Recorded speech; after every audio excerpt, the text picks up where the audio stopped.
अस्सलाम वालेकुम ख़वातीन और हज़रात, शुरू करते हैं आज का हस्बे हाल। मैं हूं आपका मेज़बान फरीद रईस। नाज़रीन, आज शो के आगाज़ में हमारे दरमियान मौजूद हैं साबिक वफाकी वज़ीर और अवामी मुस्लिम लीग के सरबरा शेख रशीद अहमद साहब। जी शेख साहब, कहाँ गायब थे? फरीद साहब, गायब कहाँ होना है, बस यही था। जिस तरह हवा आपके इर्द गिर्द होती है मगर नजर नहीं आती, इसी तरह मैं भी यहाँ था, बस नजर नहीं आता रहा। चूंकि मैं एक चिल्ला काट रहा था और चिल्ला काटना आपको पता है बड़ा दिल गुर्दे का काम होता है। बड़ी मुसीबतें आती हैं उसमें, छलेडे आपको तंग करते हैं और आप पे वार भी करते हैं। ये तो अल्लाह का शुक्र है कि बस बच बचा के मैंने चिल्ला पूरा कर लिया। वाह, तो शेख साहब अमूमन चिल्ले के बाद आपके हाथ में मौक्किल आ जाते हैं, तो आपके हाथ कितने मौक्किल आए? नहीं फरीद साहब, ये जो चिल्ला मैंने काटा है इसमें आपके हाथ में मौक्कल नहीं आते, बल्कि आप खुद मौक्कलों के हाथों में आ जाते। बस अब मैं क्या बताऊं आपको कि मुझ पे क्या क्या बीती है। असल में ये जो चिल्ला होता है, इसमें आपकी हालत उस इंसान जैसी हो जाती है जिसके सर पे आप सेब रख दें और बंदूक पकड़ के उस सेब का निशाना लगाना चाहिए। हालांकि उस बंदे को पता होता है कि उड़ना सेब ही है, मगर एक खौफ तो रहता है ना जी। तो इसलिए मैं समझता हूं कि मेरे सर पे भी सेब रखा गया, और बल्कि अफ्रीकी टोपी नहीं, वो जो मूलियों वाली होती वो भी पहना के तो मूलियों के निशाने लेने की भी कोशिश की गई। अच्छा, बस त्राह निकल जाता है बंदे का। मैंने तो उस दौरान पानी पीना भी छोड़ दिया कि कहीं मेरा त्राह निकले तो इनको पता ना चल जाए। तो फिर शेख साहब चिल्ला कामयाब हो गया, आप मंजर आम पर आ गए और इंटरव्यू के लिए आमादा हो गए? नहीं फरीद साहब, इंटरव्यू तो ऐसे मौके पे देना आजकल आपको पता है रिस्म दुनिया भी है, मौका भी है, दस्तूर भी है। और वैसे भी मेरे खिलाफ था ही कुछ नहीं। अच्छा, जी जी जी जी, मुझे तो ये ट्विटर ले डूबा है। वो कैसे शेख साहब? हालांकि आपको मैं क्या बताऊं कि मुझे तो ट्विटर चलाना भी नहीं आता। अच्छा, मैंने तो ट्विटर चलाने के लिए भी ड्राइवर रखा हुआ है। मैंने तो कभी ये पता ही नहीं करना चाहा कि ट्विटर कैसे चलता है। मुझे ये भी मालूम नहीं है कि इसको सलफ मारना पड़ता है या किक मारनी पड़ती है, या ये पेट्रोल से चलता है या डीजल से चलता है। बस वो आप ड्राइवर की गलती कह लें, जो मैं मुंह में भी बुड़बुड़ाता रहा हूँ वो ट्विटर पे डालता रहा। सही कह रहे हैं शेख साहब। शेख साहब ने तो मोटरसाइकिल का भी ड्राइवर ही रखा था। लेकिन शेख साहब ड्राइवर को बताते भी तो आप ही हैं ना कि दाएं मुड़ना है या बाएं मुड़ना है। फरीद साहब, आप जैसा बंदा अपने छोटे बेटे के साल बाद बीए पास करता है। बात जब ड्राइवर पे पड़ गई है तो आप क्यों उस बात के साथ लटक रहे हैं? ये बस ड्राइवर की कारस्तानियां ही मेरे गले का फंदा बन गई हैं। मैं तो शुक्र करता हूं कि हाथों का फंदा नहीं बनी, वरना जोड़ने का मौका भी नहीं था मिलना। शेख साहब, चिल्ले में कौन हाथ जोड़ता है? ओ भाई, कई चिल्ले होते हैं जिनमें हाथ भी जोड़ने पड़ते हैं। आपने कभी योगा किया है? जी नहीं। या योगा करने वालों को देखें, कई उनके ऐसे चिल्ले होते हैं जिनमें हाथ जोड़ने पड़ते हैं। वैसे भी शेख साहब, जितनी महंगाई हो गई है, पैसे तो जोड़ नहीं सकता बंदा, हाथ ही जोड़ सकता है। जी हाँ जी हाँ। और वैसे भी इस चिल्ले के मौक्कल जो हैं वो समझ जाते हैं कि बंदा ठीक कह रहा है। और मैंने तो ये सारी जिंदगी आपने देखा कि मेरी तो सियासत जो है वो मरीड से लेके तो ज्यादा से ज्यादा फैजाबाद तक है। मैं तो वो इतने लंबे चौड़े खिलारे वाली बात ही नहीं करता। एक सीट का मैं सियासतदान हूँ, वो इंशाल्लाह मैंने अब भी निकाल लेनी। मेरा चिल्ला इतना लंबा होना ही नहीं चाहिए था। मैं कौन सा जो बाइडन के मुकाबले में इलेक्शन लड़ता हूँ। यानी शेख साहब अभी इलेक्शन लड़ेंगे आप? और मैंने कोई निहारी की शाप तो नहीं ना खोल ली या ईरानी जैकेटों का कारोबार शुरू कर देना है। और वैसे भी फरीद साहब, मेरे लिए तो शायर ने कहा हुआ है, करूंगा क्या जो सियासत में हो गया नाकाम, मुझे तो और कोई काम भी नहीं आता। शेख साहब बड़ी शेरो शायरी कर रहे हैं। देखें, जब दिल टूटता है तो फिर मुंह से शायरी ही निकलती है। वाह वाह वाह। मैं तो शुक्र करता हूँ पसलियां नहीं टूटी, नहीं तो शायरी अंदर ही फंस जानी थी। तो लिहाजा इलेक्शन तो मैं लड़ूंगा। मेरी छोटी सी पार्टी जो है, इंशाल्लाह, मेरी तो आपको पता है कुल इतनी पार्टी है कि 7,000 रुपया फंड आया इस दफा मुझे। वो भी मैंने एक तंदूर पे अपना पार्टी फंड का बक्स रखा हुआ था। शेख साहब, 7,000 पार्टी का फंड है या ਤੁਹਾਡੇ नाश्ते का बिल है? पार्टी का फंड है गौरी साहब। मैंने कभी लालच नहीं की। मैं सादा सा आदमी हूँ, मेरा कोई खर्चा नहीं है, और बस यही है जो भी है। मेरी तो कुल $25 की पार्टी बनती है। मैं इंशाल्लाह इसी से आपको इलेक्शन जीत के दिखाऊंगा। वैसे शेख साहब, आप तो कहते थे कि आप आखिरी दम तक चेयरमैन पीटीआई के साथ रहेंगे। बिल्कुल कहता था, और मैं आज भी इस पे कायम हूँ। अच्छा। मैंने बिल्कुल कहा था कि मैं आखिरी दम तक चेयरमैन पीटीआई के साथ हूँ। जब फिर उन्होंने आखिरी दम कर दिया तो फिर मैं अलहदा हो गया। अल्लाह के फजल से आखिरी दम की आखिरी फूंक तक मैं साथ रहा। अच्छा, अब मैं समझा, यानी आप दम करवाने के लिए गए थे शेख साहब। देखें, मैं इनको समझाता रहा हूं कि एस्टेब्लिशमेंट से लड़ाई नहीं बनती। हाँ। ये ऐसे ही है जैसे बंदा लड़ाई में अपने आप को ही मारना शुरू कर दे। भाई, फौज भी हमारी है, और मैं तो फख्र फील करता हूं कि मैं फौज का नुमाइंदा हूं। मैं अल्लाह के फजल से सारी जिंदगी अपनी पाक फौज से मोहब्बत करता रहा हूं, और मैं ये समझता हूं कि जो भी फौज के खिलाफ कोई बात करता है या उसके अगेंस्ट जाता है, वो मुल्क का खैर खा नहीं है। बिल्कुल। तो मैंने तो सारी जिंदगी पाकिस्तान में गुजारी है, और इधर ही मेरा मरना जीना है। वाह जी वाह। इसलिए भी ये कैसे हो सकता है कि मैं फौज के खिलाफ बात करूं और या मेरा कोई दोस्त करे। मैं तो सबको ये कहता हूं कि यार, खुदा के लिए इस तरह ना करें। हमारे पास आ जाके है क्या? एक फौज ही तो ऐसा हमारा डिपार्टमेंट है जो हमारे मुल्क को संभाल के बैठा हुआ है। बिल्कुल। लिहाजा मैं ये कहूंगा कि सियासतदानों को अदारों के साथ मिलकर चलना चाहिए। जी। पाकिस्तान इस चीज का मुतहम्मल नहीं है कि हम अपने अदारों से मुतक्के लगा के बैठ जाएं। सही कह रहे हैं आप शेख साहब। शेख साहब, चिल्ले के बाद आपकी आवाज में चाशनी आ गई है। ये असल में गोगा जी आपका अपना टेस्ट है। आप तो माशाल्लाह तकिया लेने भी जाते हैं तो आप दुकानदार से कहते हैं कि मीठे तकिए देना। शेख साहब, मियां नवाज शरीफ साहब पाकिस्तान वापस आ गए हैं, इसके बारे में क्या कहेंगे आप? कोई फर्क नहीं पड़ता जी। पहले भी कई दफा आए हैं, कई दफा गए हैं। ये तो बिल्कुल ऐसे ही है जैसे ठंडे नान हो तो आप लड़के को कहें जा यार गरम ले आया, तो ठंडे वापस करके गरम ले आवे। है नान ही इस वक्त मियां साहब, बस गरम नान है वो नान ही। तो इसलिए मैं समझता हूं कि उनके आने से क्या फर्क पड़ना है।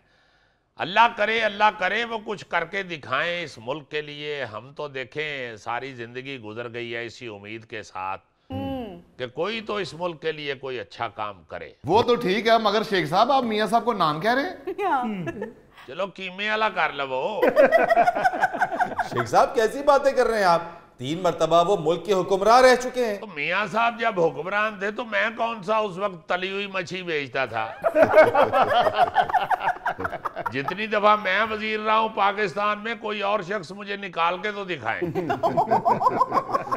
जी बिल्कुल ठीक है शेख साहब, आप 15 मरतबा वजीर बने, मगर वो 3 मरतबा वजीर आजम बने। फरीद साहब, 15 वजीरों को अगर थोड़ा सा पानी का छट्टा लगा के दादड़ कर लें तो वो 5 वजीर आजम बनते हैं। शेख साहब, वजीर आजम दादड़ करके नहीं बनते, वोट लेकर बनते हैं। जी मुझे पता है, मैं भी वजीर वोट लेके ही बनता रहा हूं, को उधार लेके नहीं बनता रहा। अच्छा चले, छोड़े इस बात को। शेख साहब, वो मैंने आपका इंटरव्यू वाला प्रोग्राम देखा है। वो यार छोड़ दो उस प्रोग्राम की जान। वो प्रोग्राम देखो जिसमें प्रोग्राम तो बढ़ गया।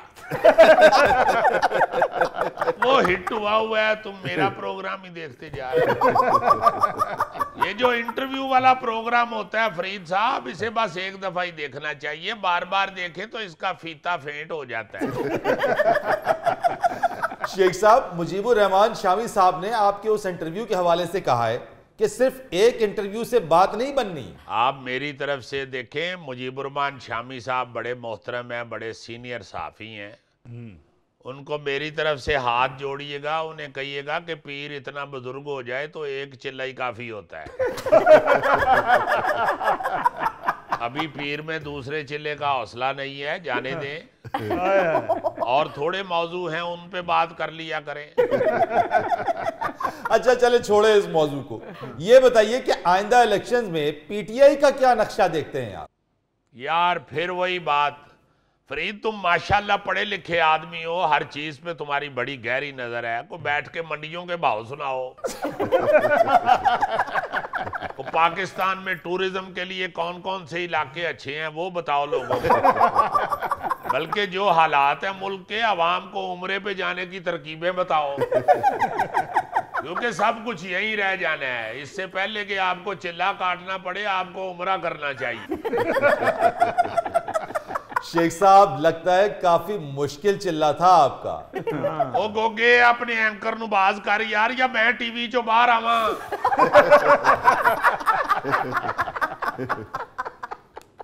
नाजरीन यह वक्त हुआ एक ब्रेक का, हमारे साथ रहिए। यावर साहब कौन से टीन एज में है, वो तज़किरा सुन के ही बीमार हो जाती है। रोजाना तो उसको मेथिक बाल का इंजेक्शन भी लगता है। मेथिक बाल? जी जी, ये सादिक इकबाल का छोटा भाई।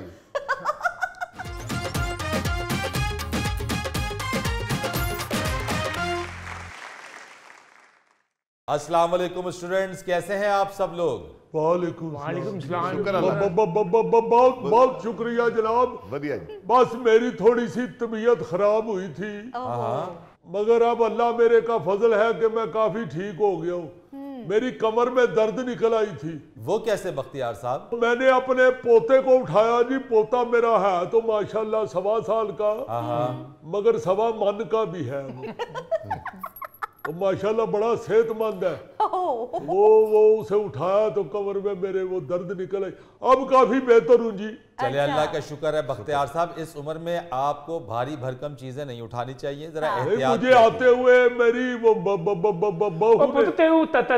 च आलू पा लिया की हो जाता है। मेरी बहू ने कहा है कि जरा फरहान को उठा ले, रो रहा है। मैंने कहा नहीं बेटे, मैंने आज क्लास लेनी है। हाँ अच्छा किया आपने। चले मेरी नजर ये पड़ी, यावर साहब किधर है भाई? हाँ। वो इस तरह हुआ है अपना टीचर बेटे कि आपने पिछली दफा बताया था ना वो पहाड़ का वो दर्जा हरारत, जो कि दिन को वहां गर्मी होती है और रात को माइनस हो जाता है। अरे आपको तो याद है। हाँ, तो वो क्लास क्योंकि रात की थी तो वो यावर साहब को ठंड लग गई, वो आज नहीं आए। माना साहब मैंने तो सिर्फ तस्करा किया था, कोई वहां की सैर को तो लेके नहीं गया था मैं। वो तो जी यावर साहब कौन से टीन एज में है, वो तज़किरा सुन के ही बीमार हो जाती है। रोजाना तो उसको मेथिक बाल का इंजेक्शन भी लगता है। मेथिक बाल? जी जी, ये सादिक इकबाल का छोटा भाई। यार वो अमाना साहब इंजेक्शन की बात कर रहे हैं, आप सादिक इकबाल को बीच में लेकर आ गए। चले छोड़ें, आगे बढ़ते हैं, आज की क्लास का आगाज करते हैं। जरा आज आपको कुछ दिलचस्प हकायक बताएंगे, लेकिन मैं अभी ये नहीं बताऊंगा कि कौन सी चीज़ है जिसके बारे में हम बात करेंगे। सबसे पहले ये बताइए, आप सब लोगों ने अपने अपने बचपन में कोई ना कोई मशगला तो अपनाया होगा। कोई डाक टिकट जमा करता होगा, कोई सिक्के जमा करता होगा, कोई पुराने नोट जमा करता होगा। आप में से किसी का कोई ऐसा मशगला जिसके बारे में आप मुझे बताना चाहें? जी सर, ये रमजान साहब सिक्के इकट्ठे करते रहे हैं जी, बल्कि अब भी करते हैं। अच्छा, ये इनका मशगला है क्या? हाँ जी, हाँ जी, ये कई दफा इशारे पे खड़े होके तो गाड़ियों के शीशे खड़का के सिक्के इकट्ठे करते हैं। वो तो मैनू टिकटां दा शौक सी, जिहड़ी खतां दे उत्ते नहीं लगदी सी। हाँ। लोकां दे खत आंदे सी, मैं ओहदे उत्ते टिकट पुट लैंदा सां ते मैनू बड़ा शौक सी। अच्छा, डाक टिकट जमा करते जी थे आप? पुत। तो मैं जी अमाना तो साहब। टीचर बेटे, मैं तो बड़ों की नसीहतें जमा करता था, हाँ। जो जिंदगी में मेरे बड़े काम आई। जी, जो नसीहतें माचिस के पीछे लिखी होती हैं वो इकट्ठी करते रहे। सर मैं तो सच्ची बात है जो, ये मैं रमजान साहब को तो ऐसे ही शुगल में छेड़ रहा था। अच्छा। मैं खुद जो है ना जी, ये सिक्के इकट्ठे करता रहा हूँ और ये नोट इकट्ठे करता था। आज मैं आपको करेंसी के हवाले से बताने जा रहा हूं। ये करेंसी जो लेन देन में इस्तेमाल होती है, तिजारत के लिए इस्तेमाल होती है। और आपको ये बताऊं कि सबसे जो कदीम जो करेंसी जिसका इस्तेमाल हुआ, यानी उससे पहले तक बार्टर सिस्टम राइज था। ये आप लोगों को मालूम है जी कि बार्टर सिस्टम क्या होता है? वो क्या होता है जी? सानू पता होता तो इत्थे होंदे। कदीम जमाने में किसी चीज की लेन देन के लिए जब करेंसी नहीं होती थी तो किसी चीज के एवज कोई दूसरी चीज दे दी जाती थी। इसे बार्टर सिस्टम कहा जाता था। यानी कि अगर किसी ने कोई अनाज है, कोई अनाज उगाता है और उसको किसी दूसरी चीज की जरूरत है, फर्ज कर ले आपके उसको किसी कपड़े की जरूरत है, तो वो अपना अनाज देता था कपड़े वाले को, और कपड़े वाला जो है वो उसको अपना कपड़ा दे दिया करता था। तो इस तरीके से ये सिस्टम एक्सचेंज या तबादला होता था और ये बार्टर सिस्टम कहलाता है। अच्छा, जिसको आप वट्टा सट्टा कहते हैं। खबर साहब, वो शादी का मामला होता है, ये वट्टा सट्टा नहीं है, ये बार्टर सिस्टम है। ओके। अच्छा, फिर जमाना आगे बढ़ा। जब जमाना आगे बढ़ा तो उसके बाद इंसान को यह ख्याल आया कि इस तरीक़ाकार से थोड़ा आगे जाया जाए और करेंसी या सिक्का जो है वो उसको राइज किया जाए। तो जो सबसे कदीम सिक्का जो कि राइज हुआ, जिसकी तारीख है वो 5000 साल पहले मुतारिफ कराया गया। और आजकल जिस तरह मुख्तलिफ करेंसी के नाम है, रुपया, डॉलर, रियाल, लीरा, उसी तरीके से जो सबसे पहली करेंसी थी उसका नाम था मेसोपोटामियन शेकल। हाँ, और ये 5000 साल पहले इसका आगाज हुआ। वाह, मेसोपोटामियन करेंसी का नाम था या किसी केमिकल का नाम था जी? बख्तियार साहब, ये जो मेसोपोटामिया है ये बुनियादी तौर के ऊपर आज का जो इराक, जो मॉडर्न इराक जिसको कहते हैं, ये इलाका, ये हिस्सा मेसोपोटामिया कहलाया करता था पहले। अच्छा, मुझे एक बात बताइए जी, ये तो मैंने आप लोगों को बता दी कि जो पहली करेंसी थी यानी 5000 साल पहले जिसका आगाज हुआ, जी। आज की तारीख में आपको पता है कि जो सबसे पुरानी करेंसी जो आज भी चल रही है उसका नाम क्या है? जी बख्तियार साहब। क्या बात कर रहे हैं यार आप? जी नवाज साहब। पुत मेरे ख्याल धर्म कहंदी है, धर्म। बिल्कुल गलत। IMF। हमारा साहब, मैंने करेंसी का नाम पूछा है। IMF इंटरनेशनल मॉनेटरी फंड है, इदारे का नाम है, करेंसी नहीं है। सबसे पुरानी करेंसी जो अब भी चल रही है वो ब्रिटिश पाउंड है जनाब, और 1200 साल पहले इसका आगाज हुआ और आज भी ब्रिटिश पाउंड चल रहा है। काफी तगड़ी करेंसी। बल्ले। इसीलिए मेरा ख्याल है पाउंड बहुत महंगा हो गया। अच्छा, इसी तरीके से आगे अगर आप चलें, बर्रे सगीर की अगर हम बात करते हैं, आपको मालूम है रुपया किसने मुतारिफ करवाया था? जी बख्तियार साहब। कायदे आजम साहब ने। मुगलों ने। चले मैं बताता हूं आप लोगों को। रुपया मुतारिफ करवाया था 16वीं सदी में शेर शाह सूरी ने। उस वक्त सिक्का जारी उन्होंने किया अपने वक्त में और उस सिक्के का नाम रुपया रखा। इस तरीके से रुपया राइज हुआ और फिर आज तक रुपया मुख्तलिफ अशकाल में हमारे सामने नजर आता है। जी। जब पार्टीशन हुआ 1947 में, जब पाकिस्तान आजाद हुआ, तो आपको मालूम है कि पाकिस्तान का अपना कोई करेंसी नोट नहीं था। यानी इंडियन रुपये के ऊपर पाकिस्तान को प्रिंट किया गया और वो हमारा रुपया बना और काफी अरसे तक वो चलता रहा। लेकिन उसके बाद अक्टूबर 1948 यानी 1 अक्टूबर 1948 में स्टेट बैंक ऑफ पाकिस्तान ने पहली मर्तबा पाकिस्तान का अपना रुपया या नोट जारी किया, जो 5 रुपए, 10 रुपए और 100 रुपए का नोट था। और यह हमारा पहला पाकिस्तान का नोट था जो जारी किया गया। अच्छा। करेंसी के हवाले से एक और दिलचस्प बात मैं आप लोगों को बताता हूं जी। साइज के एतबार से दुनिया में सबसे बड़ा करेंसी नोट फिलिपाइन का है। अच्छा। और साइज में सबसे छोटा नोट रोमानिया का है। अच्छा जी। इसका साइज 1/1.5 इंच यानी कि इतना सा ये बैंक नोट है ये। हकीम दी पुड़ी जी ना। वाह जी वाह। नोट तो वो भी शायद बड़ी होती है बख्तियार साहब। नोट तो फिर इंज ही होना जिवें किसी ने अंगूठा लाया होता। अच्छा सुने, जो सबसे बड़ा नोट है फिलिपाइन का, उसका साइज प्रिंटर के जो एवरेज प्रिंटर में जो कागज लगता है जी। उसके बराबर है। वाह वाह वाह वाह, नोट तो फिर फलपैन दा होया बेटा, बेशक ਉਹਦੇ 'ਚ ਅੱਧਾ किलो पकौड़े ले लो। और कोई फिक्र नहीं उनको, ये है कि आधा किलो पकौड़े किस चीज में रखने। जिड्डा नोट ਦਾ ਸਾਈਜ਼ ਦੱਸ ਰਹੇ ਹੋ, ਫਿਲੀਪਾਈਨ ਦੀ ਆਵਾਮ ਨੂੰ ਤੇ ਫਿਰ ਬਟੂਏ ਦੀ ਥਾਂ ਬਰੀਫਕੇਸ ਹੀ ਲੈਣੇ ਪੈਂਦੇ ਹੋਣੇ ਆ। अच्छा, एक और दिलचस्प बात बताता हूँ करेंसी नोट के हवाले से। मुख्तलिफ ममालिक ने अपने करेंसी नोट्स के ऊपर मुख्तलिफ चीजें प्रिंट की हुई होती हैं। हाँ जी। कुछ लिखा हुआ होता है, किसी ने अपने बादशाह की तस्वीर लगाई होती है, और जिस तरह हमारी कायदे आज़म साहब की तस्वीर। जी जी, किसी ने अपनी सियासी रहनुमा की तस्वीर लगाई हुई है। हाँ। मगर सिंगापुर एक ऐसा मुल्क है जिसने अपने $1000 के बैंक नोट के ऊपर अपना मुकम्मल कौमी तराना प्रिंट किया हुआ है। बल्ले बल्ले बल्ले बल्ले बल्ले। अच्छा, करेंसी के हवाले से एक और आपको दिलचस्प बात बताऊं कि इसको बनाने या इसको छापने के लिए किसी दरख्त को नहीं काटा जाता, बल्कि बहुत सारे करेंसी नोट्स ऐसे हैं जो कि कॉटन और लिनन से बनाए जाते हैं। अच्छा। अब तो प्लास्टिक के भी बन रहे हैं। जी जी, प्लास्टिक की भी बन रहे हैं। यानी वो जो कॉटन और लिनन से बनाए गए नोट हैं उनमें 75% कॉटन का इस्तेमाल होता है और 25% लिनन का। यही वजह है कि आप जब किसी पुराने करेंसी नोट के ऊपर इस्त्री फेरते हैं तो वो करारा हो जाता है। बल्ले बल्ले बल्ले बल्ले, करारा ना कहो, इन्हें जाके घर उत्ते कैचअप पा के खान लग पैने जी। ਹਾਂ ਬਿਲਕੁਲ ਸਹੀ। ਜਵਾਨੀ ਬਾਰੇ ਜਦੋਂ ਪੈਸੇ ਮਿਲਦੇ ਸੀ ਈਦ ਦੇ ਦਿਨਾਂ ਹੀ ਤੇ ਉੱਤੇ ਇਸਤਰੀ ਫੇਰਨੇ ਹਾਂ। हाँ। अच्छा, एक और दिलचस्प बात कि इसी कॉटन और लिनन से अमेरिकी डॉलर भी बना हुआ है और अमेरिकी डॉलर के हवाले से कहा जाता है कि आप इसको 4000 मरतबा फोल्ड करेंगे तो ये फिर भी नहीं फटेगा।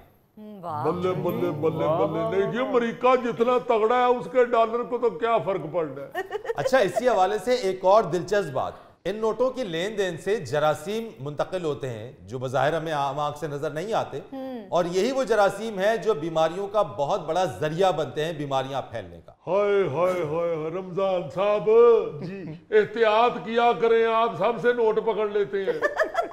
टीचर बेटे फिर नोट फड़न वास्ते जेब दे प्लास रख लिया करिए। रमजान साहब घबराए ना, अब तो डिजिटल करेंसी का रिवाज बढ़ता जा रहा है। अल्लाह से दुआ है कि बहुत जल्द ये आप तक भी पहुंच जाए। टीचर बेटे जिनी जिनी स्टूडेंट्स की उम्र आ क्लास से 4 कूलर भी रखो। नाज़रीन, यहाँ पर वक्त हुआ है एक ब्रेक का, हमारे साथ रहिए। फरीद साहब, असल में मैं अंग्रेज का पार्ट करना चाहता हूँ, हाँ, तो मैंने सोचा मैं गोरा रंग ही करा लूं। वैसे तो कोई बात नहीं, मोहल्ले में मुझे इसी कलर से भी वहीमरात कहते हैं। अब बत्ती गई हुए फिर कहते।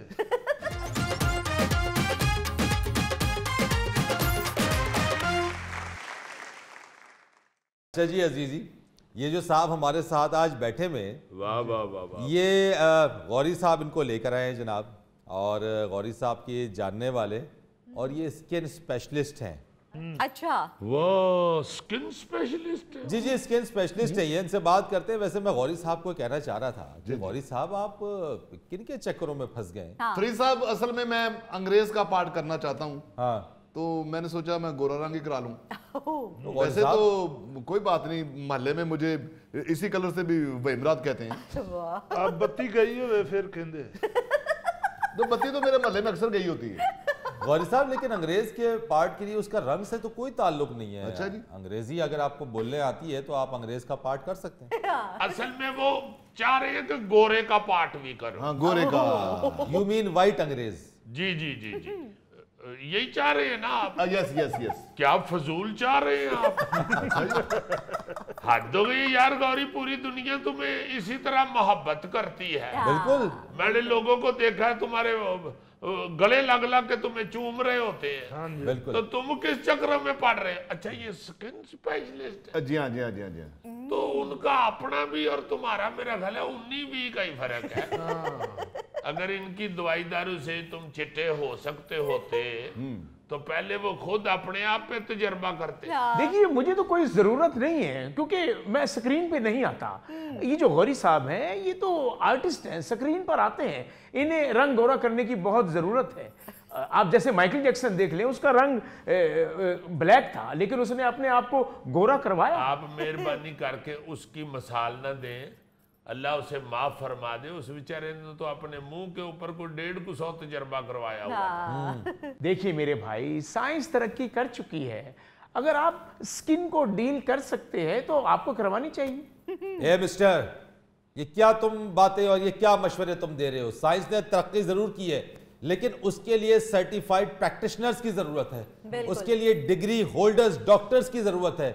आप सबसे पहले मुझे ये बताएं, आपके पास कौन सी डिग्री है? सर, अल्लाह के फजल से मेरा तजर्बा सर चढ़ के बोलता है।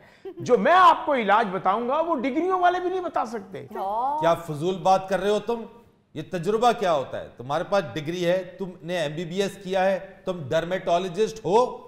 असल में होता ये है फरीद साहब, आजकल ये पड़ गया हुआ है रवाज।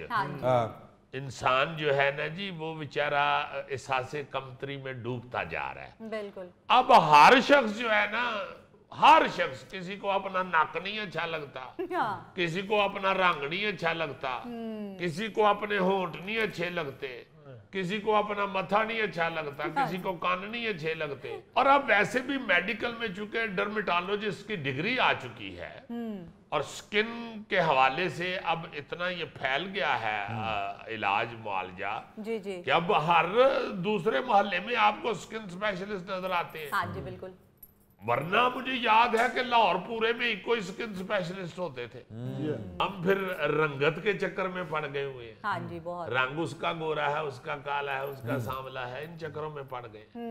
वो किरदार की खूबसूरती जो है वो भूलते जा रहे हैं। बिल्कुल। अब चेहरे की और बॉडी की और रंगत की खूबसूरती जो है उस पे पड़ गए हुए हैं। बिल्कुल ठीक कह रहे हो। और इसी रश में, इसी भाग दौड़ में इस तरह के 2 नंबर लोग भी इसमें घुस गए हैं। हाँ जी फरीद भाई, ऐसे ऐसे आदमी को मैंने गोरा किया है, अगर उसको चागी के पहाड़ के पास भी खड़ा कर देते तो शायद वो गोरा ना होता। मैं फिर चागी दे पहाड़ वाली जावा। मेरे से तो आप 2 साल से फीस ले रहे हैं। ओ यार गौरी, मैं हैरान हो रहा हूं, तुम क्यों इस चक्कर में पड़ गए हो? देखो बात ये है कि ये नामुमकिन चीजें हैं, और अगर ये मुमकिन होता है, जो कई लोग कहते हैं कि इंजेक्शन निकल आया गोरा रंग हाँ का, जी हाँ जी। यार अक्ल ही नहीं मानती कि उसके साइड इफेक्ट्स ना हो। सबसे अहम बात ये, उसके खतरनाक साइड इफेक्ट्स हैं। और ये वो पता है फरीद साहब कौन लोग हैं? कौन अजीजी? जिन्होंने सोशल मीडिया से इधर उधर से चीजें, नुस्खे पकड़ के देसी वलैती सुन सन के हाँ जी, तो अपना काम चलाया हुआ है। यूट्यूब गूगल से नुस्खे पकड़ लिए सारे। बिल्कुल। वैसे तो मैं आपको एक मशवरा दूंगा गौरी साहब, अगर आप चिट्टे हो गए ना तो फिर तुसी सिर्फ चौला च पान जोगे रह जाओगे। आपकी ब्यूटी ये है, हद हो गई है। यार अजीजी, 2 दफा मैंने अंग्रेज के पार्ट के लिए ऑडिशन दिया है, दोनों दफा मैं फेल हुआ हूँ। तो यार छड़ दे, एक पार्ट नहीं तो ना से मौज लेने दे। अभी तो वैसे मेकअप ऐसे ऐसे आ गए हुए हैं, तुम्हें जब जाके इमरान नो आपको कहो तुम्हें गोरा बना देगा। मैं नहीं इधर गोरा बन के बैठ जाता। मैं कौन सा इससे को इंजेक्शन या दवाई लेके आता हूँ। सही बात। ओ भाई, मैं इंजेक्शन से नहीं, खुराक से रंग गोरा करता हूँ। ये जहाँ पे आप ये बहस करेंगे ना कि ये जो इंजेक्शन है खतरनाक है, इस तरह के फिर ये वाला साइड पकड़ लेते हैं। तो भाई जी मैं तो खुराक के जरिए चिट्टा कर देता हूँ। कौन सी खुराक के जरिए आप चिट्टा करेंगे? सर, चुकंदर का जूस पिए। चुकंदर का जूस, ताकि मेरी जो हल्की फुल्की चमक है वो भी खत्म हो जाए। नहीं देखो गौरी, खुराक जो है ना उसके जरिए भी चलो इलाज होता ही है, मगर उसके भी अब स्पेशलिस्ट हैं। बिल्कुल। उन्हें क्या कहते हैं जी, वो अपना जी डाइटिशियंस होते हैं, न्यूट्रिशनिस्ट होते हैं। अब वो भी पढ़ के बनते हैं ना। हाँ जी। ਇਹ ਜਿਹੜਾ ਭਾਈ ਨਾ, ਇਹ ਜਿਹੜੇ ਕੈਨੇਡਾ ਵਿੱਚ ਰਲੇ ਨੇ, ਇਹਨਾਂ ਸਾਰੇ ਭਰਾਵਾਂ ਨੂੰ ਫੜ ਕੇ ਤੇ ਕੁੱਟਣਾ ਚਾਹੀਦਾ। नहीं। और देखो ये जिस तरह दांतों के लिए लोग कितना सेंसिटिव है दांतों का।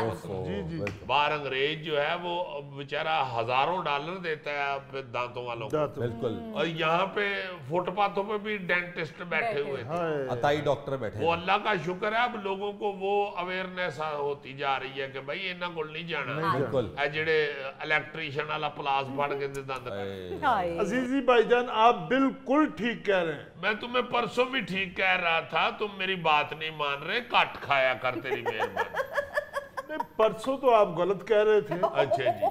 लेकिन मैं बात कर रहा हूँ ये जो फुटपाथों पे बैठे हुए दांतों के डॉक्टर है ना, इनके पास मैं चले गया एक दिन, मेरे दांत में दर्द हो रहा था, मैंने कहा मैंने इनको दिखा लूं। उन्होंने जब औजार निकाले हैं, मैं उनको देख के कहा मैंने दांत दिखाना है, कोई मुंह में बल्ब नहीं लगवाना।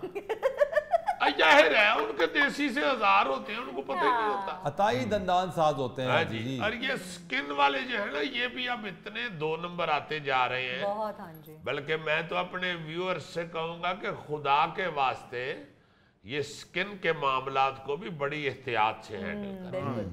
ये बड़ा खतरनाक भी हो सकता है, आपको को और बीमारियों में इस तरह के बंदे मुब्तला कर सकते हैं। जो सही ऑथेंटिक और समझदार स्किन स्पेशलिस्ट हैं, हाँ। उनकी फीस ज्यादा होती है, मगर आपको अगर है शौक कुछ स्किन के हवाले से करवाने का तो फिर दें फीस। अजीजी, ये जो मेरे दोस्त डॉक्टर हैं, एक दफा इन्होंने मुझे शीशी में लिक्विड बना के दिया कि इसमें ना मुल्तानी मिट्टी मिक्स करके तो लगानी है फेस पे।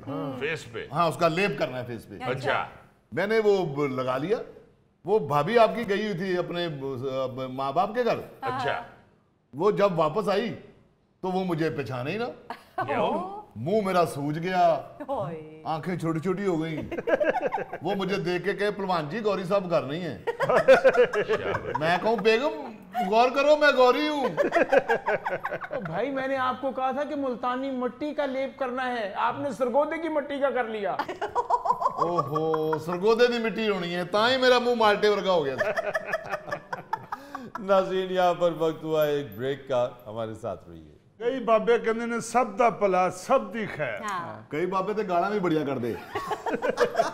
यार बाबे को बच्चे छेड़ेंगे तो बाबे ने गालियां निकाल ली।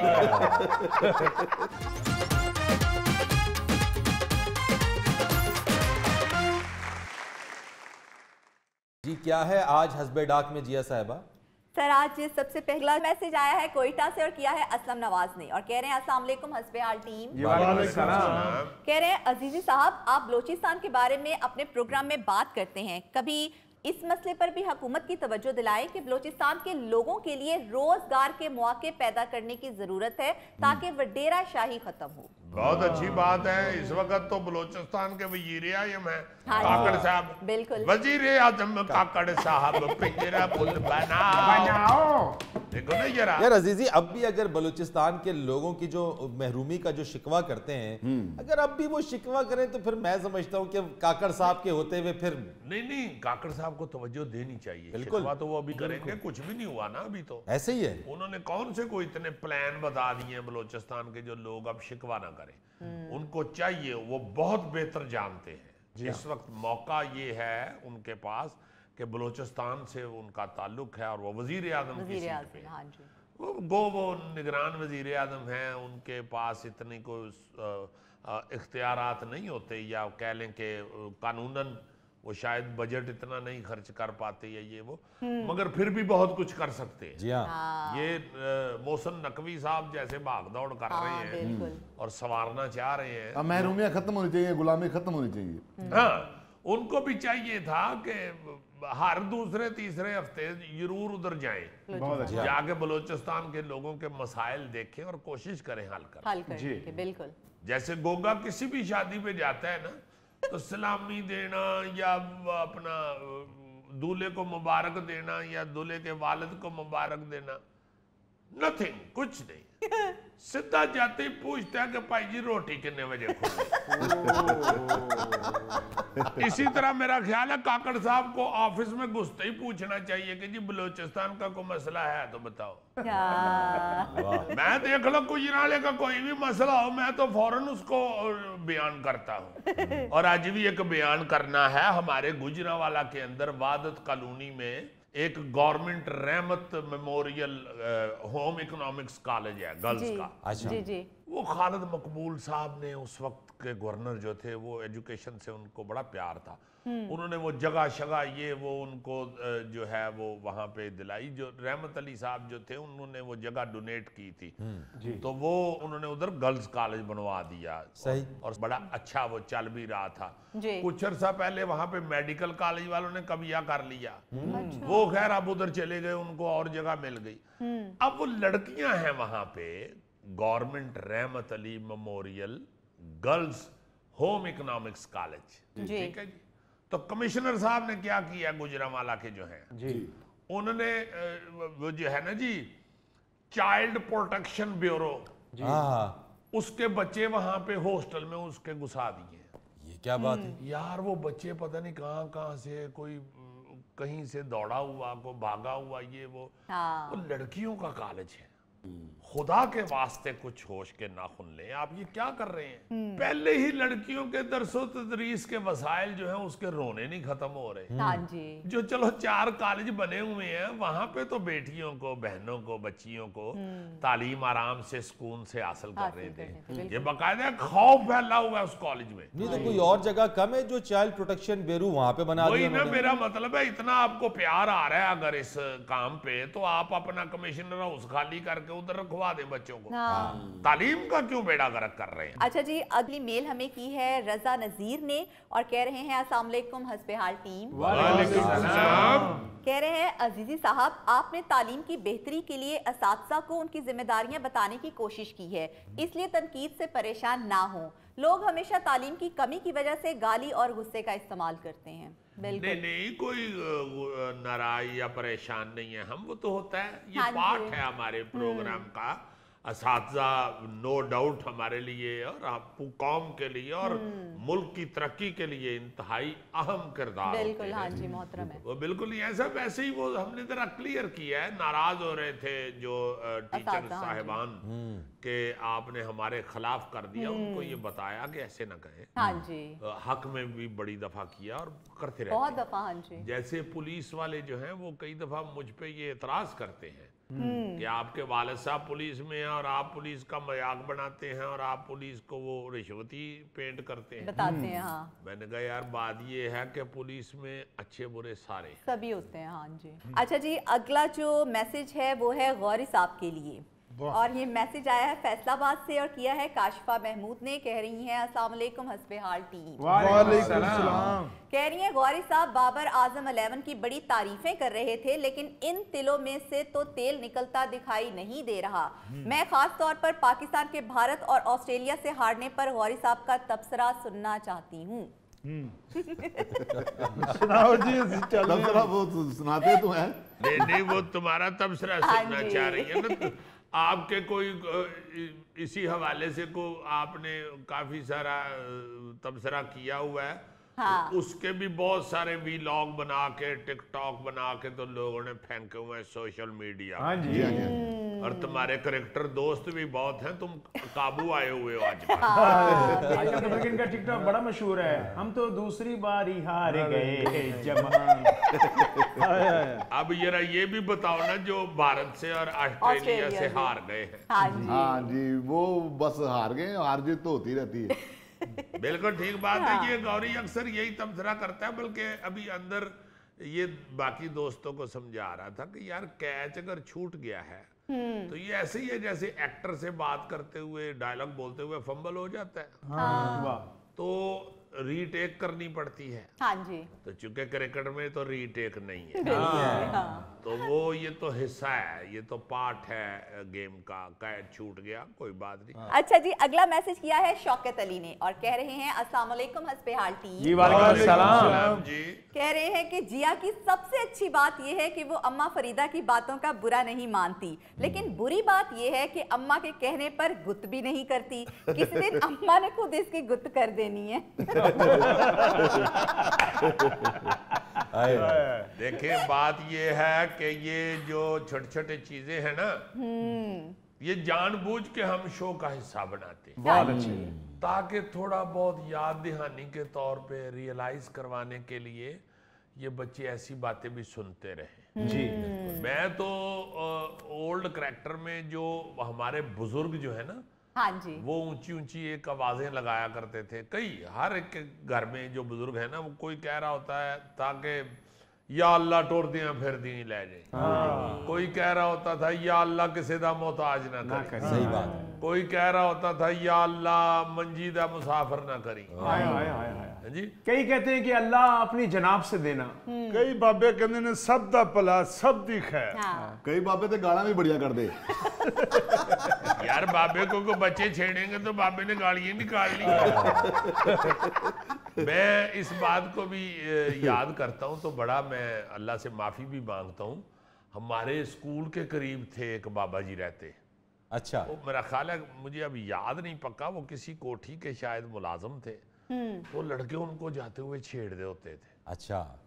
आवाज लगा देनी, और बाबा टाल उनका नाम रखा। और वो बाबा जी बेचारे बहुत गालियां निकालते थे। ऐसे नहीं होना चाहिए, ऐसे होना नहीं चाहिए। बाबे से जेड़ा तंग करेगा बाबा गाला करेगा। अजीजी लोग बाबों की गालियों का भी मजा लेते हैं। हाँ, यह को बाबा जी नाराज हो रहे हो बुजुर्ग, तो वो बजाय गुस्से में आने को उन पे प्यार ही आ रहा होता। तो जिया आप भी गुद कर लिया करो। नहीं सर, पहले वाकई ऐसा होता था कि जब लड़कियां दादी नानी करती थी जो है, लेकिन अब लड़कियां नहीं करती हैं। जरा से बाल खुले होते थे तो माएँ भी बोल देती थी कि बेटा सर ढांपो, बालों को बांधो, बट अब ऐसा नहीं है। और हाँ, अब रिवाज ही खत्म हो गया ना ये बालों को बांधने वाला। बहरहाल गुत कर लिया कर।